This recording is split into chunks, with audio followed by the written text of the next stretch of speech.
Hello, it's your favorite sports Unc here. Don't forget to hit that subscribe button to join the fastest growing community on YouTube. Remember, Nightcap doesn't happen without you. So please subscribe or you're going to make Ocho cry. Arch Manning and the Texans returned to Darrell K. Royal Stadium for their first home game in 42 days on Saturday. Arch went 25 of 33, 328, 3 touchdowns, no INTs.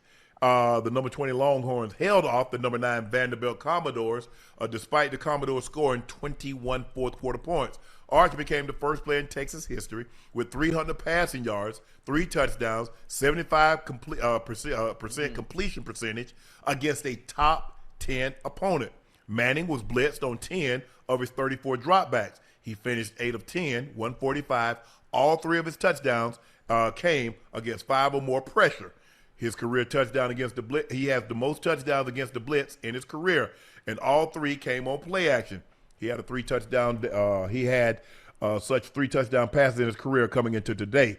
Longhorns fans chanted overrated at Commodores quarterback Diego. Shit, he wasn't no overrated. Well, Pavia with 27-38 for 3 TDs. And he had 365. Man. Ooh. And then he only turned the ball over once. That one turnover. I just think the thing was, look, Texas got concerned. Johnny, you know, you get a big lead like that, you start running the ball, and next thing you know, you in 3rd and 8, and then guess what? You're off the field. Now, team get a little momentum. Okay, they scored. Okay, you keep the ball for 2 or 3 minutes. You kick it back to them. Now you blow a possession. Now you blow a coverage. Now, guess what? The guy just scored in 10 seconds. Now you got hell on your hands. Now you're like, okay, now what do I call? I want to make them burn their timeouts, but I also want to give us an opportunity to try to, run some time off the clock. Now they get the ball, and you guys had it. They had the guy bobble the ball. The linebacker had it. I mean, you won't get a better shot at the long side than what Vandy had. I kept hearing them talk. This infuriated me. Why we got linebackers on the his team? Because ain't none of those boys that were touching that ball ever felt leather in their life other than the couch. Them boys ain't touched the rock in weeks. You put linebackers on there to go blow people up. Because you hoping linebackers touching the ball. They didn't know what to do with it. It looked like an ice cube bouncing around in somebody's hand. I mean, man. Look. Texas, throughout that game, you get comfy. You let off the gas a little bit. It is hard to keep that pace and keep that tempo up when you're just trying to get out of there, right? But at the end of the day, Texas, that was a dominant performance, one that I have to give to them. Sark game planned that and Vanderbilt very, very well. They knew their offensive line was really struggling at Vanderbilt. They did the week before. They brought some good blitzes. Colin Simmons, they had some guys really getting after Pavia all day. The pass rush really didn't settle down until the 4th quarter on those last drives, where I think sometimes you get enough plays in college football where the play count starts to get up there and guys just get gas. It's just what it is. But that was pure domination. I mean, from pretty much until 8 minutes left in that ball game, it was all Texas, and it could have. There was a late pass where Texas ended up missing a field goal to give Vandy the ball at like the 35 or 40 that kind of started the whole thing. On 3rd down, that's what in the first play they scored a touchdown. The guy bounced and hit the ground when they reviewed it. But when they put the points up and said that it was good, and I looked at the scoreboard and it said 40-16, I'm like, oh, this ass whooping. Yeah, it's bad. And that's how it felt really throughout the whole day. I think you got to see a glimpse of what Texas could be or was expected to be this season. Right. And this has given them, it should, and I did an autograph signing today with Marcel Reed, Concepcion, Cravers, all my Aggies, because they're on a bye week here in Houston. And we're watching that game, and I'm like, yo, Vandy's getting their ass kicked. And they're like, oh, really? I'm like, this just gives Texas the momentum they need going into the schedule that they have, in my opinion. You beat a top 10 team, you go in, this gives you a little spark. Listen, and one of the reasons why they can be the top 10 team, one of the reasons why Texas looked the way they look, these past few weeks, It's because of the quarterback play. Arch Manning is decided to come to the party. He decided to come to the party Yeah. and play much, much better than what he looked like at the beginning of the season. In the game against, if he had been playing like this, Ocho, from the Johnny, beginning. Oh man. I'm not saying that he beats Ohio No. State. That's not what we're saying. They have one But- loss. That's what they would have. Only one loss. Yep. So if he plays like that, you have a defense like that, an offensive line that can protect. You got a good coach. The one area, the flaw that you haven't seen in their game the entirety of the year, and Sark even said this today. If we can just rush the ball for 100, 125 yards, we'll be okay. He's on his knees every day in that building begging to be able to find a running lane. They can't run the ball nowhere. In a Pop Warner league right now, they couldn't run the ball. And that's just like one thing that's going to catch up to them. Like, you run into a defense like A&M who plays the run pretty well, like you're going to have a hard day when you become one-dimensional. Yeah, you one-dimensional. I mean, if you can't, you've got to be able to make people think you can run the football. You might not be able to run it, but if them guys just say they can't run the football, they're not going to try to run the football because they can't, and we just going to go hunt your quarterback. You can't. You in for a long ass day.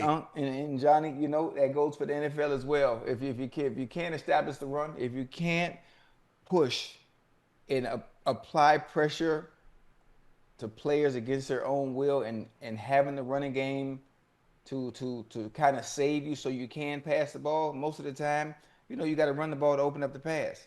Your play action goes out the window. What are you faking for? You ain't got no threat to run it. Once you become one-dimensional, it's a wrap. It's a wrap. Johnny, the Aggies are undefeated and ranked number 1 in ESPN strength of schedule metric. You guys beat Notre Dame. You beat Auburn. You beat Florida. Who's that? They say you beat LSU. You got Missouri, who's ranked 19th. But you got you're on the road against number 20th Texas.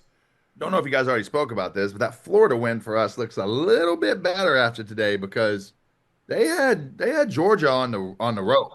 They did. They had them on the road. I don't know if it's sometimes you get an interim coach in there, you get somebody else calling plays. Get a little boost. Lagway showed a little bit of flashes. I mean, they played Georgia really, really tough today. I think Georgia had to go out and make some plays. I think once again, they're kind of lucky to be able to escape out of there. But getting back to the Aggies, look.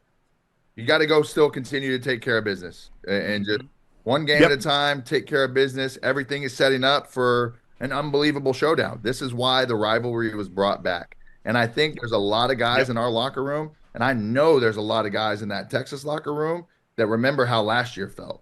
Because I went to that game and I sat through 4 quarters of that. We didn't come close to winning that game, not for a moment. Both teams have a lot of people back. Obviously, Arch is the guy now, but Arch got in that game last year, brought a spark, scored a touchdown. He's going to feel confident coming into this game against Elko. Right. I think for our guys at A&M, listen, this is the chance to get to that game undefeated and do something that hasn't been done at this school in a long, long time. Marcel, you want that Heisman? Go and take it. Go and take it against a team that Texas by then, but they were 20 this week. They're going to be ranked closer to the top 10. They're going to be a little number 9 team. They beat 2 top 10 teams this year. They might be 12, exactly. You have a number because Miami lost. You go to have a number 3 versus a number 12 matchup in the last week of the season with a ticket to the SEC championship on the line. You've already punched a ticket to the playoff. You win this game. This gives you a 2 seed and a bye. Everything you want right there in front of you. How bad you want it? You want to hit the club?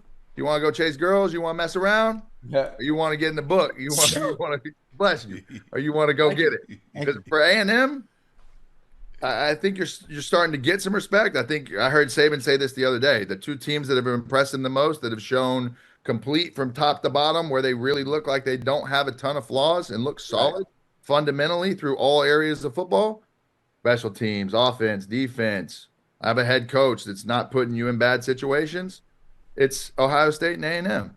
So for my Aggies, it's still premature because anything can happen in the SEC if you have one of those off days. But everything that you want is right there in front of you. The experts are projecting the College Football Playoff Committee to rank 1-loss Alabama over undefeated Texas A&M for the 3 and 4 spots. Yeah. Obviously, we know who's going to be number 1. No earth-shattering news there. Who's number 2? Indiana. Indiana. Indiana. Okay, yeah. Indiana 1 and 2. Yeah. Ohio State, Indiana. What you call them lost today? Miami lost. They're going to play though, right? Who? Indiana and Ohio State are going to play. Probably in the Big 3 Ten and 4 are probably going to play. If we get through undefeated, Bama doesn't lose a game. So the top 4 are going to play each other in the championship weekend. Hey, that's going to be a good-ass game. And it doesn't matter because all 4 teams, whoever loses, still going to the college football 100%. playoff. It's really who else is going to get in. Like, if you would have talked to people this week or the week before, you probably would have had Miami maybe sneaking into one of those upper seeds.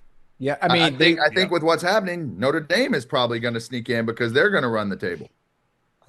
Yes. That's a team that gave A&M everything they could handle. What you got, Ocho?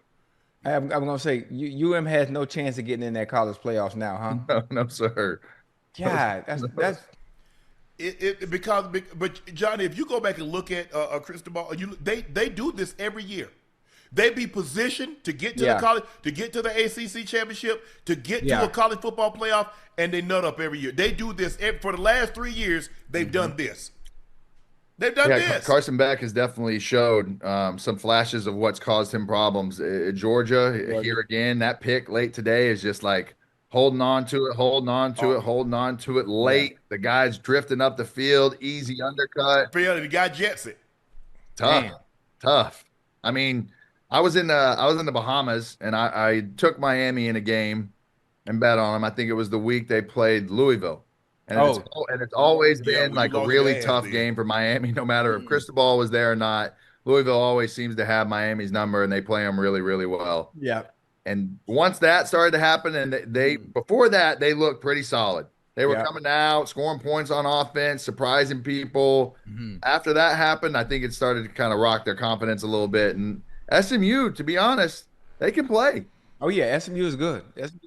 Oh, yeah, The funny thing about it, Johnny and Unc, SMU is a bunch of fellas from right here at home. SMU, for the most part, is a bunch of boys from Dade and Broward County. You know, they all out there. A lot of speed, too. They got that bread out there in SMU. Hey, a whole lot of – at SMU? Well, boy, out there Highland Park, they got some – they got it out there, don't they, Johnny? For real. At SMU? Did you drive through Highland Park? You're gonna see it's different. What the hell? I ain't know that. You God dang right, they got it. I ain't know that. It's the old Dallas. They money. got it. You remember Craig James? Yeah. Like 4-5 generations. They were the OGs of recruiting back in the day. Okay. Yeah. That they money smell like moth. They got mold on it. They smell like mothballs.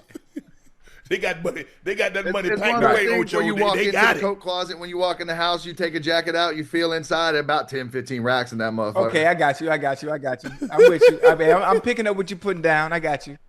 Yeah. Oh, remember, Ocho, they got put on the death penalty. Who was the running back that was there back then? Who got in trouble? Eric Dickerson. Eric Dickerson. That's right. ED. And Craig James, the Pony Express. Yeah, the Pony Express. That's right. You watched that? Have you watched that documentary? I did, but I'm old enough to remember when it actually happened. I heard about the stories, though. That was good shit. Myers was the head coach at the time.